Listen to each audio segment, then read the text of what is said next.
Մարզային այցերը երկու խնդիր են լուծում։ Նախ մատչելի լեզվով ծանոթացնում են բարեփոխումների էությանը, ապա ամրագրում բնակիչների մտահոգություններն ու առաջարկները։ Քննարկումների այս փուլում դրանք բավարար չեն կողմնորոշվելու համար, ասում են նախագծի հեղինակները։ Դեռևս ոչ, իհարկե որոշ հարցերի շուրջ կա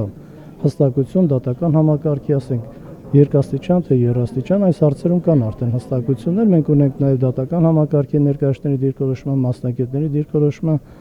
բայց մի շարք հարցեր կապված կառավարման ձևի հետ եւ այլն այս իշխանությունների բաժանման կոնկրետ դրսևորումները, սրանք դեռևս քննարկման փուլում են։ Արագածոտնում առանձնացնում են կառավարման ձևի հարցը։ Պատերազմող երկիր ենք եւ եթե անցնենք պարլամենտական պետության նախագահի լիազորությունները այստեղ սահմանափակվում են։ Հիմա ինչպես է լինելու դա երկրի անվտանգությունը հետագայում։ Անգելա Մերկելն է ուժեղ երկրի ղեկավար, թե ասենք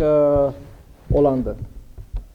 Ինչ է կարծում, Իսրայելում նախագահ չունեն իրենք եւ արդեն 50 տարի է պատերազմում են եւ իրենք պարլամենտական երկիր են։ Իդեպ այս հարցում էլ հանձնաժողովի անդամները դեռ չեն կողմնորոշվել։ Մի կողմից ուժեղ նախագահը կարևոր է, բայց մեր սահմանադրությամբ նախագահը ուժեղ չի լինի, եթե նրա ղեկավարած քաղաքական ուժը խորհրդարանում չունենա մեծամասնություն։ Մյուս կողմից, եթե ամրագրվի կառավարման խորհրդարանական ձևը, գերագույն գլխավոր հրամանատար կդառնա վարչապետը, սա ևս լուծում է։ Մարզի բնակիչների մյուս մտահոգությունը համայնքների խոշորացման նպատակահարմարության սահմանադրական կարգավորումն է։ Գևորգ Դանելյանն ասում է, այդ հարցը պետք է հասունանա, արհեստական միավորումը միայն բարդություններ կստեղծի։ Մենք չենք կարող միաժամանակ ունենալ եւ մարզպետարաններ եւ ասենք այնպիսի շրջանային կառույցներ համայնքների տեսքով, որոնք մենք ունենք ասենք խորհրդային համակարգի եւ անկախության առաջին շրջանում։ Տեղական ինքնակառավարման մարմինների եւ կարգավիճակը եւ լիազորությունը էապես պետք է բարձրացվի։